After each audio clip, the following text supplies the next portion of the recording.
Why, hello there, and welcome to another segment of Shady Asian Investments. So, today we're going to cover the troublesome matter of whether to know when it is a good time for you to sell your singles. Well, my friends, look no further. So, without a doubt, certain cards in Magic the Gathering have definitely spiked due to the popularity and standard that they are used in.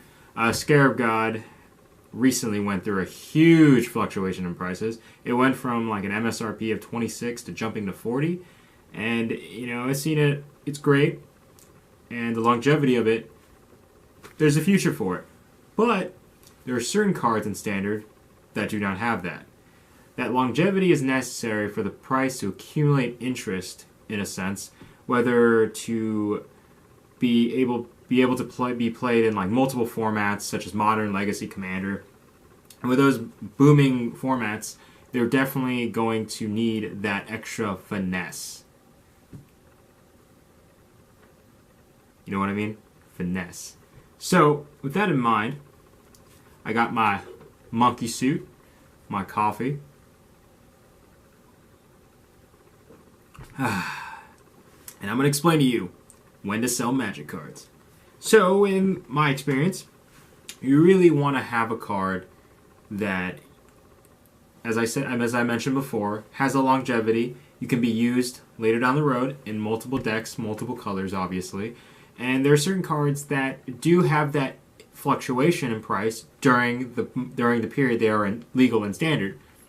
But once they drop out of standard, or in a better sense, rotate out, they immediately plummet in price, and we're going to see certain cards like that. My speculations right now is certain cards like Ripjaw Raptor.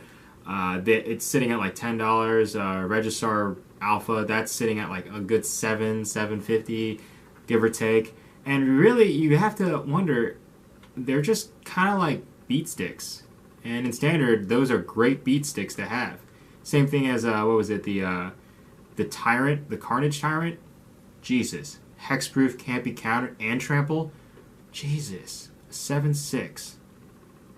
But where does that go? It plummeted for the past couple weeks, and it has went from almost 40 to 30. Now it's sitting at a $21. And who knows? It might even go down further from there. So when you look at cards such as Carnage Tyrant, it doesn't really offer most formats a different kind of edge, because certain formats that I'm fond of, like such as EDH, every card matters, and you can't have that useless slot to a card such as Carnage Tyrant, because you want your cards to have some synergy. Now, with that in mind, Carnage Tyrant won't have synergy with certain decks unless it's very aggressive, but since it's Commander, it's all political. You definitely want to, like wank your best mate. Giggity. But like, it's definitely a game of politics. You definitely want to make sure that you don't put anything too threatening on the board as soon as the game starts, or you're gonna end up getting handed off the table, unless that's what you want to do. In that case, fuck you. But going back to the subject of whether or not the price is going to keep going up or going down, you definitely want to have a card that has the ability to sustain the test of time. And certain cards like Scarab God has a great set of abilities. It definitely contributes a lot to its format, and when it rotates out, it'll probably find a home in multiple decks, in the EDH, maybe, and other formats. But it can't be said for other cards, such as Ripjaw Raptor, certain cards like that. But in terms of long term and short term, there are periods of time when you can choose to sell. Long term wise, you can choose to sell, whenever you feel like it, maybe 2-3 years, even after a couple months possibly. But with short term, it's very difficult to tell, because you never know what's going to come out next, what's going to add to the pool to make a certain card great. Who knows? Registrar Alpha might spike up to $20, $30. It might plummet to $1. Bulk rare, same thing with Ripjaw Raptor. But with that in mind, the reason why I feel like you should never sell certain cards during the first block cycle, such as Ixalan, is because since we're rotating back to the 3 block cycle, I really do feel like everyone should wait until the last final block, because when you get the whole block as a is in its entirety, you have that ability to have the pool of cards, such as standard, to determine whether a card will be either more gouged up in price due to the popularity of it, due to the other 2 sets contributing to its relativity, or it just might be a standalone card from that one set.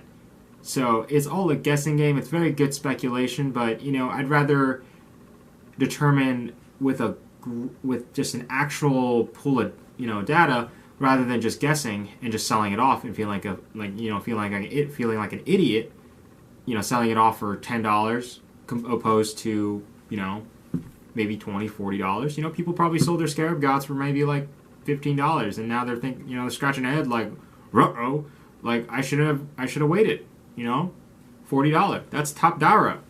That's the Shady Asian word of the day, top Dara. So you have to determine whether you have to see the long term or the short term, and it's really two different sides of one coin. You can sit on certain cards and you can sell certain cards off after a year or a year and a half, determining how fast the block cycle will go. And I feel like certain cards will either go up in price, such as the that blue land from Ixalan. I was thinking about selling mine for about $6, and I was like, we should wait on it. It's a great card, and it eventually spiked up to $13, $14 right now. And who knows? The other 2 blocks might actually contribute more to that ability of the land's attributes, and maybe gouge up the price even more. Maybe that's when you sell it. You can double your profit. You can double, even triple your profit for your initial input for your investment, or you can sell it off and not feel like an idiot. So it's determining whether a card will go up or down, and you get to choose when to sell it because it's your fucking card. But, you never know. But I'm just here to tell you, as long as you have that keen eye to see what kind of cards are great, and if certain cards are just like very short-sighted in terms of ability, playability, relativity, all those illities, you definitely want to sell those off as soon as before the block cycle ends.